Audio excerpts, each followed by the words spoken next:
Welcome to Be Ablaze. We're lighting a fire in you to move you from ordinary to extraordinary, living out your blaze for life. I am your host, Polly Hamp. Let's be ablaze. Happy New Year! Happy 2026, and welcome to Be a Blaze podcast. I'm so glad you're here.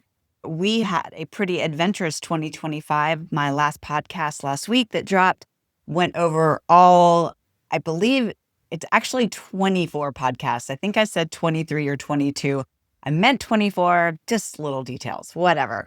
However, Happy New Year, and I am so excited about what is coming up in 2026 for Be a Blaze podcast. We're going to have some really amazing special guests.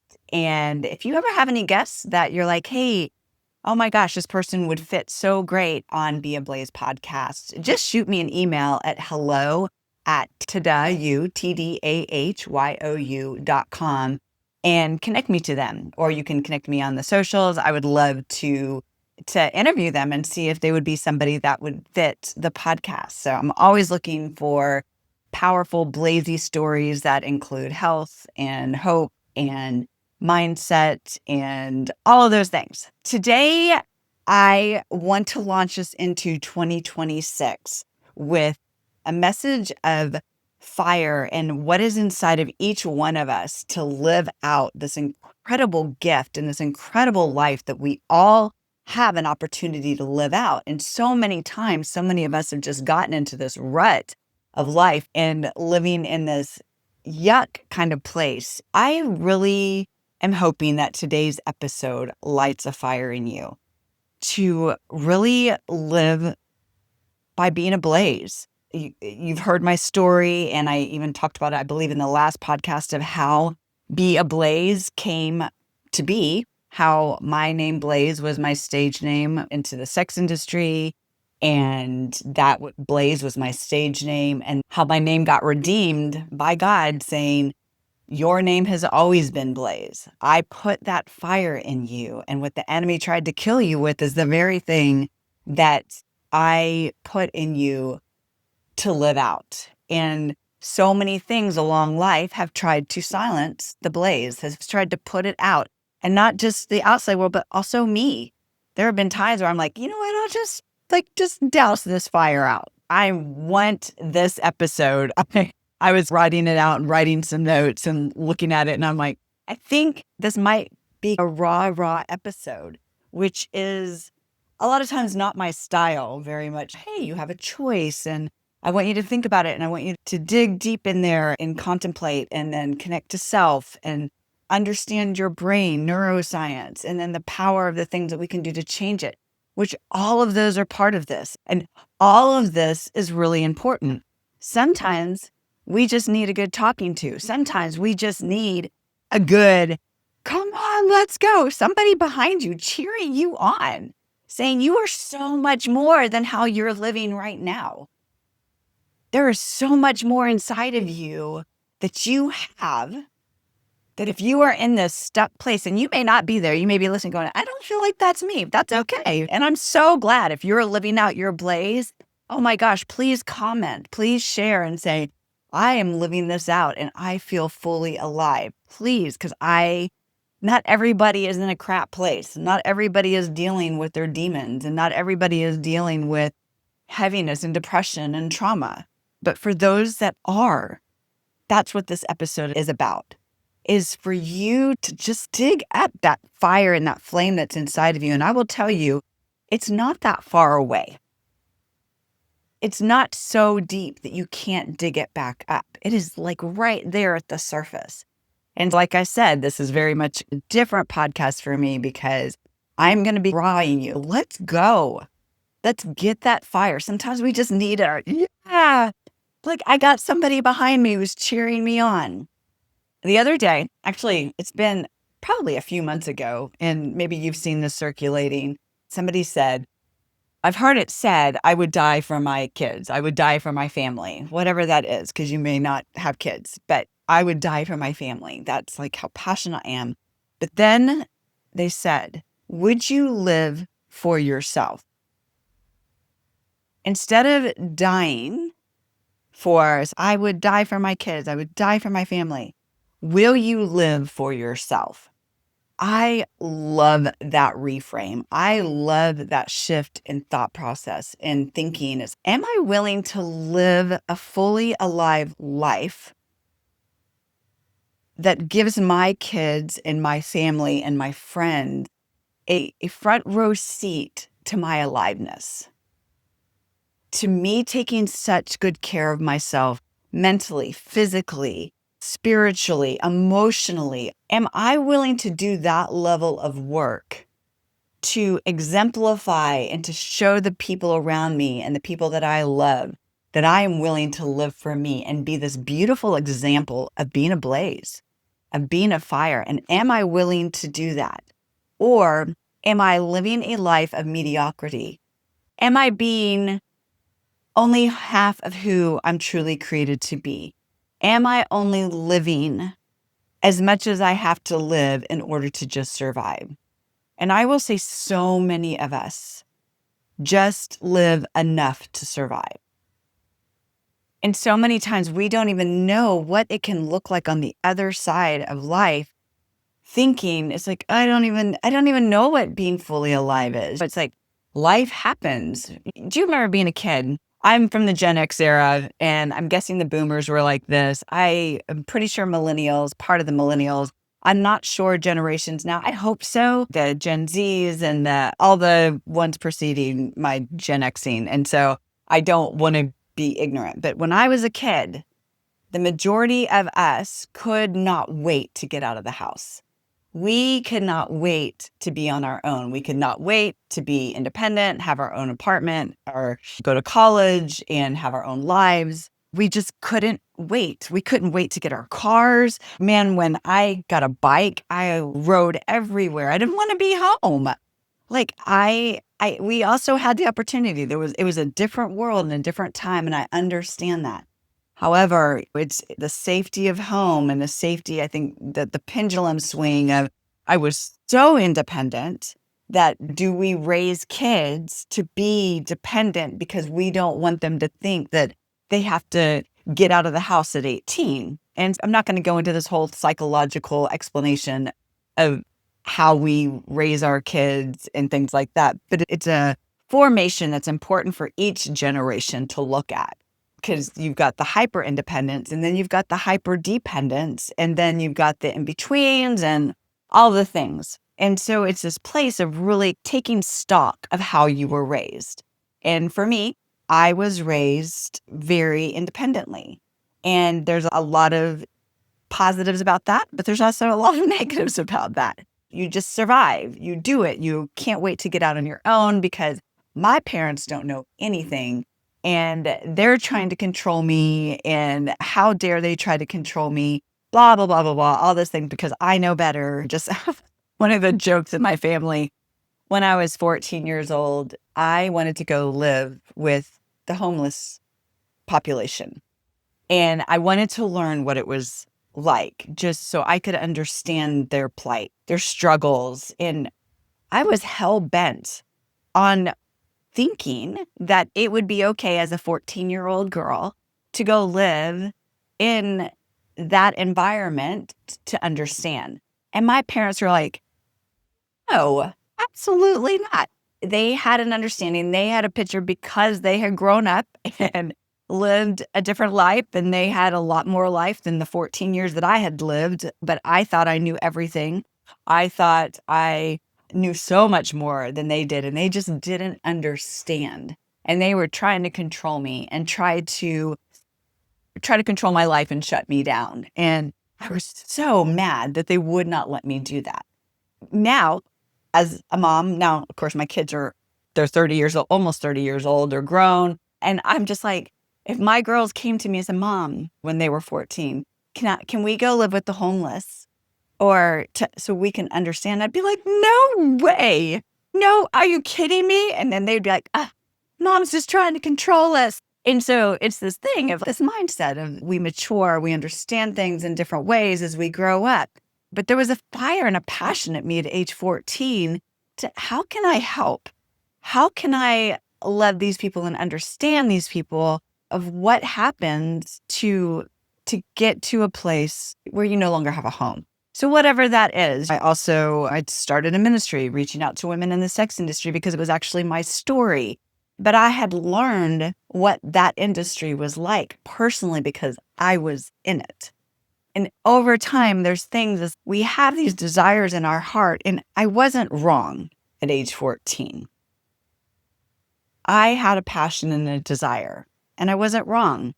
However, the things that I was wanting to do would have put me in danger. One of the other things that actually turned out because of a fire and a desire in my heart is I always loved horses, like always passionately with everything in my heart.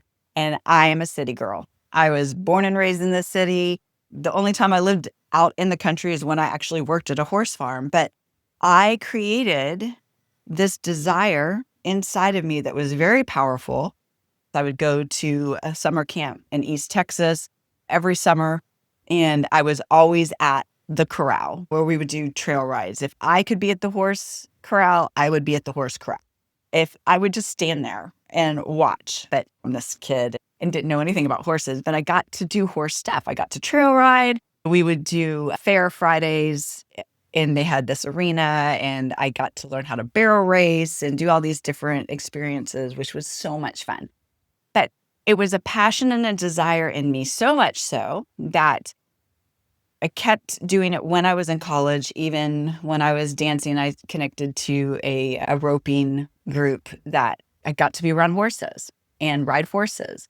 And then I had this opportunity to be a horse director for a Girl Scout camp up in Peoria, Metamora, Illinois. And I did my tests, I studied, and I always thought I wasn't very smart, but I aced my tests. I got my Camping Horsemanship Association licensed, and I got to, for 2 summers, be the horse director at this Girl Scout camp. So I had this blaze, this intention, this fire, this desire that was inside of me, and I risked it and did it all. And then life happens, right? I got pregnant, I got married, I became a stay-at-home mom, poured my heart and life into my girls, and lived as a stay-at-home mom. We moved to different states. I did all these things. You set yourself aside for different times in your life, which is fine. However, I wish I would have known more about the healing of the trauma and family patterns and things like that, but I didn't. I would read books about how to communicate and different ways to navigate emotions. However, it was still very painful. And so life happened, and you start looking for ways to either numb yourself or become alive. You look for ways to survive. You start realizing that you're just in this pattern of life, and am I happy? Am I just trudging along? Am I doing what I love? Have I shut down? And there's times and seasons for different responsibilities. There's times and seasons for things in your life that you make priority. My girls were my priority.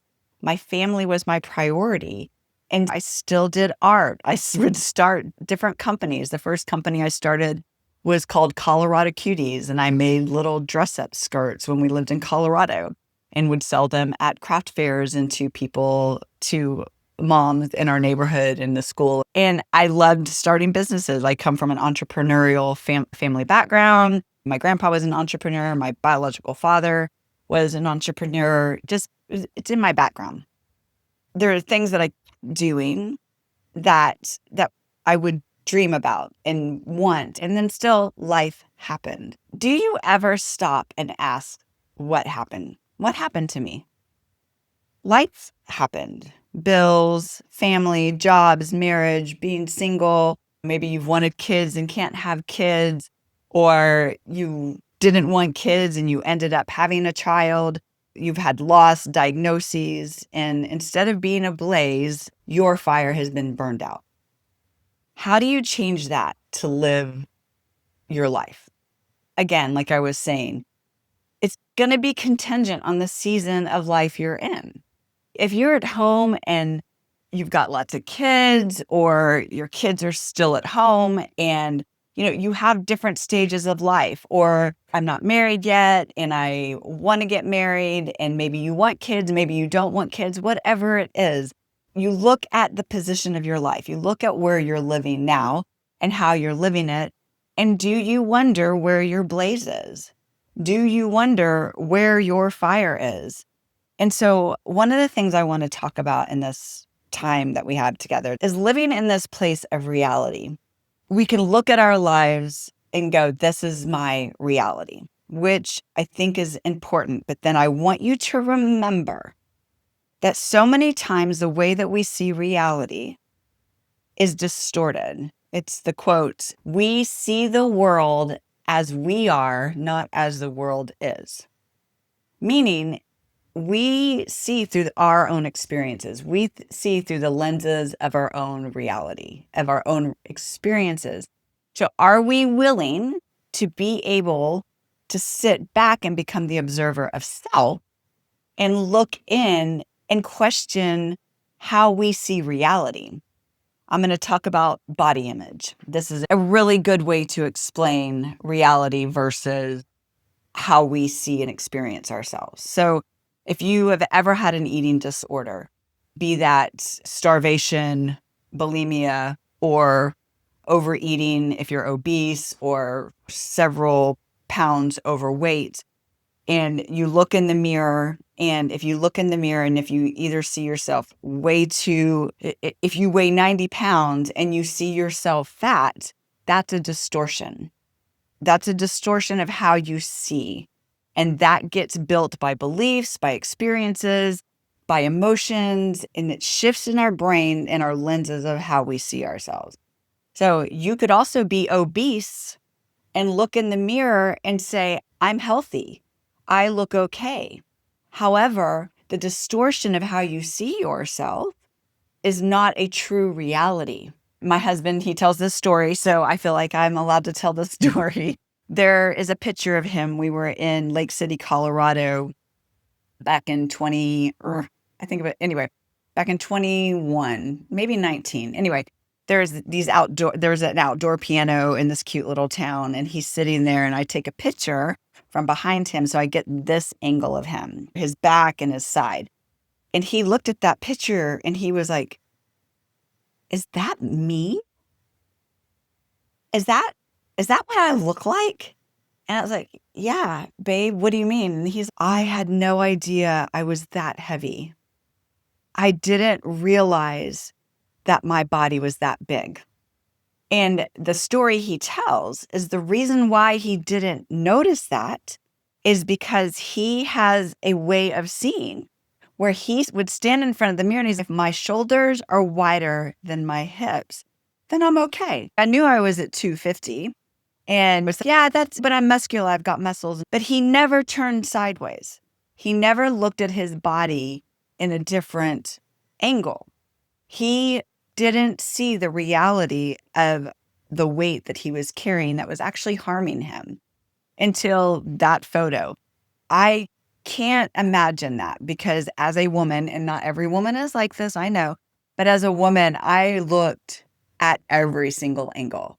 Oh my gosh, I turned sideways. My butt's big. My gut is out. My thighs are dimply. It's like, I weigh this. That's a distortion on my part. The reality is that at one point when I was almost 200 pounds and at my heaviest, I would shred my body. And I saw myself being ginormous. And so the opposite of how Bob saw himself, he's as long as my shoulders are wider than my hips and my stomach and all that kind of stuff, but he never turned sideways to look at the full picture. And opposite for me is I saw myself probably much larger than how I actually was. So it's important to look at reality. And it's sometimes hard to see something that is real when you've already defined it, when you already have a view of what you think it is. It takes a lot to change it. It takes a lot of questioning, responsibility, and an intention to be able to see something different. you will feel that tension. You will feel the uncomfortableness. You will feel the frustration because you've wanted to believe something so bad in a certain way that you will fight tooth and nail to keep that reality. But if you are willing to step outside of yourself and look at reality, whether it's your health, whether it's your relationships, whether it's your emotional state, whether it's your job or your lifestyle choices, whatever it is, if you are willing to stop and take responsibility and go, why am I sad? Why am I frustrated? Why am I always disappointed? Why am I always blaming myself or others? Why am I always afraid?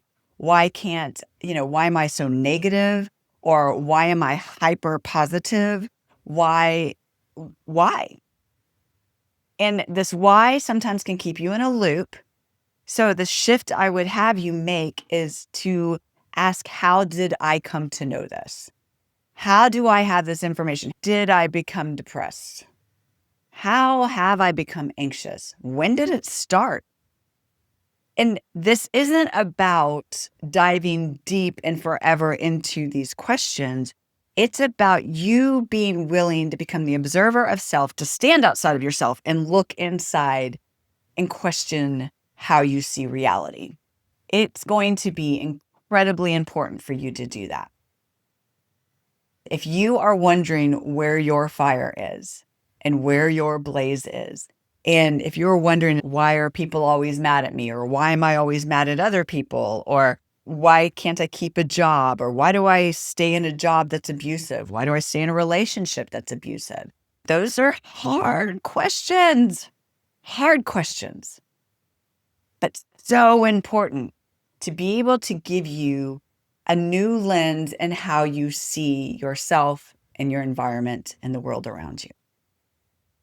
The other thing I would say is, if you have some trusted people that you love and you trust them with you, with your heart, with honesty, ask them, here are some things that I think about myself and my reality. How do you experience me? Ask them those questions. It totally can be risky, and it can be the most helpful information, and you can take it or leave it. You don't have to receive it. They may be able to give you some insight that you are blind to see. You want to find your blind spots, because if you don't, you're going to keep crashing. I think about, we have a convertible Camaro, and the blind spots in that car are wicked, like bad. And you have to look, double look, check again, and look in different ways so you don't change lanes and hit somebody, because the blind spots are so bad. And if we are not willing to check, double check, look again, and look different ways at the blind spots that we have that we may not even know we have until we're really willing to look at them, then we're just going to crash, and we're going to continue to crash. Some shifts that I really encourage you is optimism. One of the things I'm going to do this year, that looking at just how my thought processes work, and you may not experience this way. However, I am very analytical.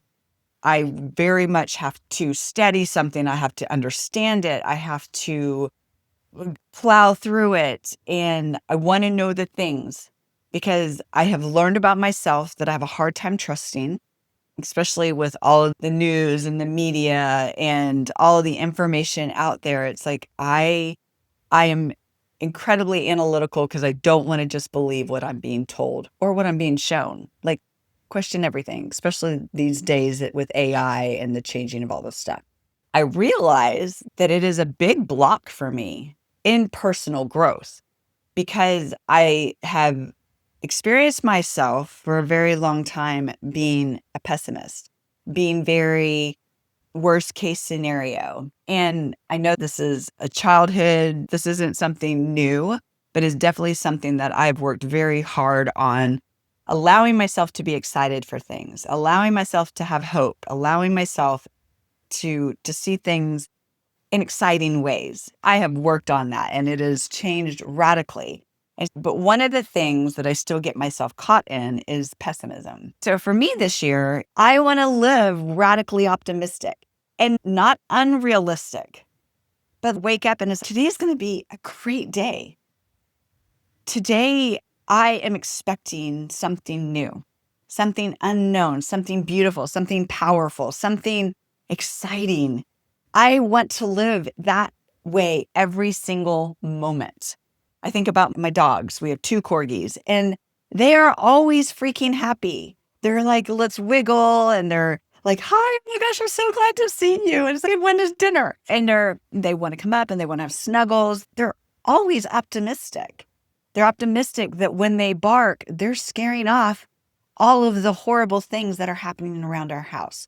They're optimistic that the 2 boy dogs next door love them. Like, they have powerful optimism. For me specifically, living in that optimism instead of waking up thinking I'm already tired and I've got all these appointments, I've got all this, and I have to do this. No.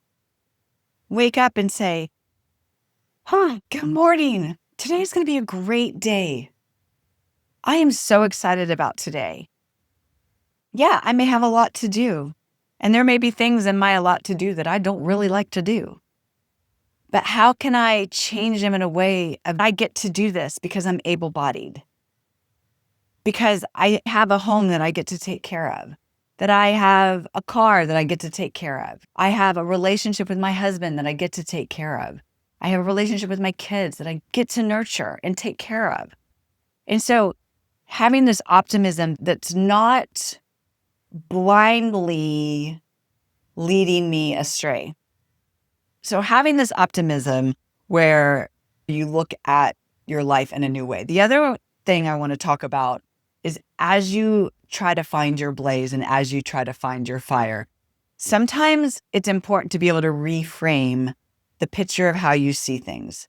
So I don't know if my generation, my daughter's generation, actually, Freaky Friday came out. And then Freakier Friday came out this past year. Y'all, if y'all were Freaky Friday people, please see Freakier Friday. It is hilarious. It is so good. The mom, Jamie Lee Curtis, she is a therapist, if you saw this movie. And we're just going to reframe.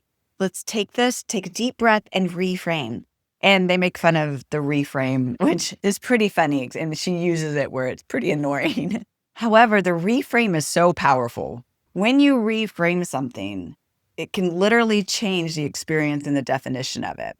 And again, this is not about toxic positivity. This is about you taking ownership of your thoughts, your emotions, your feelings, your experiences, and how you see things. To find that blaze is to take time to look at something and go, okay, this happened. And it's not the best thing that could have happened. One of the things I say is if I hit every single red light and I've given myself time, enough time to be on time, and I'm very much I'm 5 minutes early on time person. But I'm hitting every red light and I'm like, I have this appointment and I'm not going to make it. And all that kind of stuff and frustration. One of the reframes that I do consistently is maybe I'm hitting every one of these red lights because there's a car accident that could have happened way up there that I am being saved from. I know, but it's just how I think. Or the person that's driving in front of me that is so slow and they're turning. Oh, turtle. And it's gosh. What I think, and Bob says it now too, but I'm like, they probably have cupcakes in their car. And so I reframe it. So that at the end of every single day, I'm trying to remember where I read this recently, but every single day, reframe your day. If you had a crappy day, reframe it. Then how do you want to live out your life the next day? Here's how I'm going to make different choices. Here's how I'm going to look at that really crappy meeting that I had with my boss, or you're the boss and you had a crappy meeting with your employee. And you're like, that meeting showed me some things about them, but it also showed me some things about myself and maybe the system in which I work or have created. When you are willing to reframe something and look at it through a different lens of your experience, then you start igniting that blaze inside of you because you are living in your reality. The other thing I want to talk about is so many times, especially in our health journey or our emotional state journey, that was like, right now isn't a good time. I've got all this going on. And I just want to say, start now. Don't wait. Stop waiting. Start now. If you want to get healthy, start now. Don't wait until everything has to be perfect because it will never be perfect. All the stars will never align properly for you to start now. It will either be too cold or too hot, or you don't have the right clothes, or know how to eat right. Look it up. Start now. You want to live a life of power and of strength, fire and a blaze. Stop waiting and start now. If you're depressed, start now working on your emotional state and creating a new world and life for yourself by healing yourself. Instead of partnering with depression every single day or anxiety every single day and say, this is just my life, this is just how it is, change it. Start saying it a different way. Start talking to your body in a new way every single day and tell it what it is instead of what it's been experiencing. Each time you partner with those things, they get deeper and deeper inside of yourself. And it becomes more your reality every single day instead of saying, hold on, my body's not designed for depression. My body is not designed for anxiety. My body is not designed for obesity. My body is not designed to be anorexic. My body is not designed to be stagnant. My body is not designed for sickness. My body is designed for wellness, wholeness, peace, joy, power, strength, love, kindness, connection. Tell your body that. Don't wait. Start now. You think about a flame and a blaze, and it starts, and then it just takes off. Sometimes they're destructive. And the destruction is the one where you keep staying stuck and partnering with the things that are drowning you. A true blaze that is intentional, the true fire that is inside of you, brings life and hope and the unknown and the excitement and the passion and the power and the boundaries and the fullness of how you're created to live. I want to say that this work is hard. It's hard work. And I'm going to say something you've probably heard your grandparents say, you've heard your parents say. Hard work builds character. Hard work builds stories. Hard work builds a new reality. And it's the hard work where you get to learn more about yourself. And it's really fun because if you're not doing the work, you're not going to learn new things. When you start doing the hard work, some of it will be like, oh, that's awesome. And some is like, okay, yeah, that didn't work out the way that I thought it would. And I want you to remember, there's no such thing as failure, only feedback. Everything is information. So starting, getting going, changing your thought processes, being able to sit outside of yourself and look at the lens and being able to change your now reality to go, maybe I see in a way that does not bring life. But be willing to look at that and question it. Do the hard work. Know that it's hard, but know that it is the best thing you can do for yourself.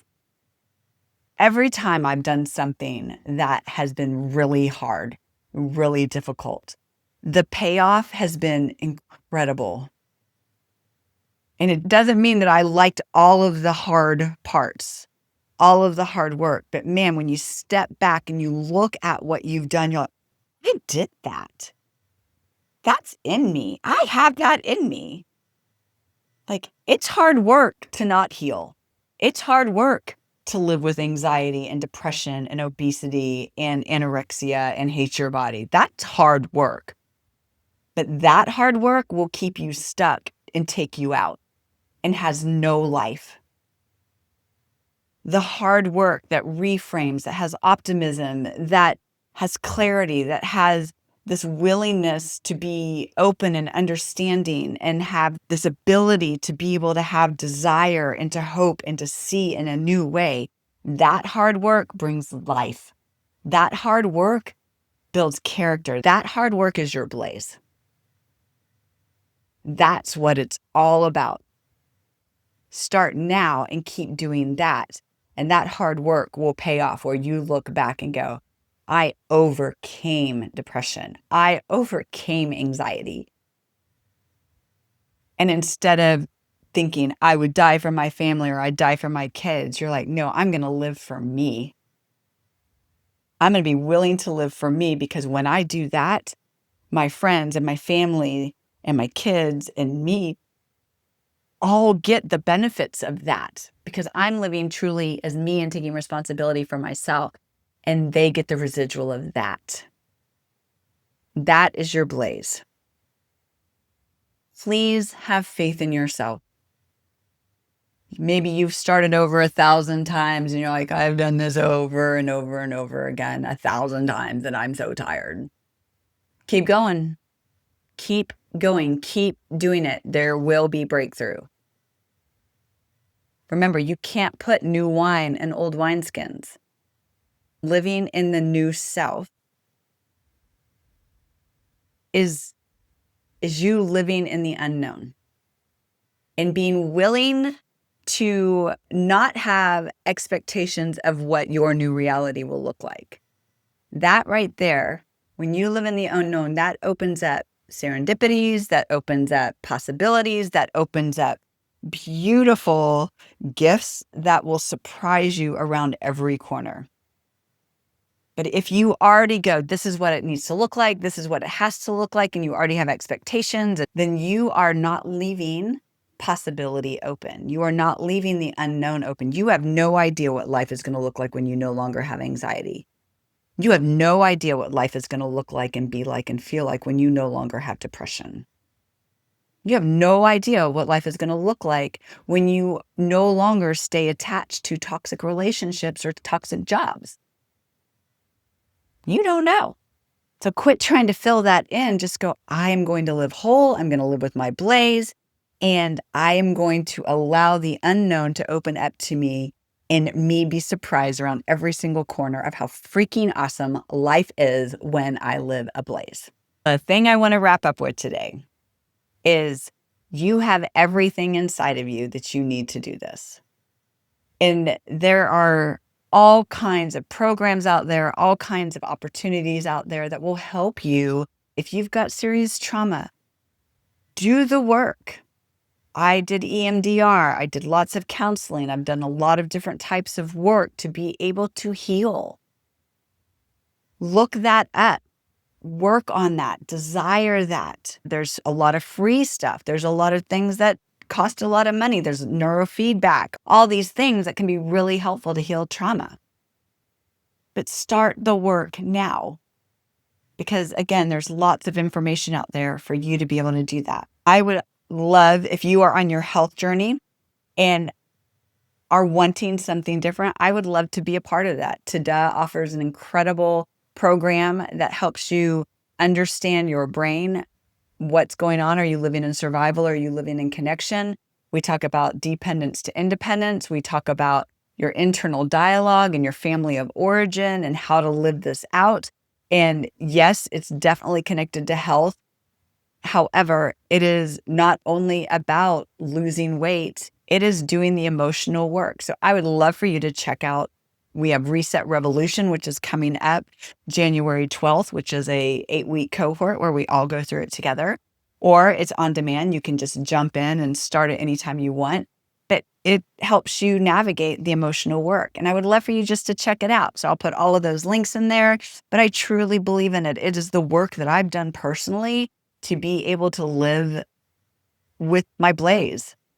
It is something that I'm incredibly passionate about and I believe in 110%. So please go check it out and see if it's something that would be right for you.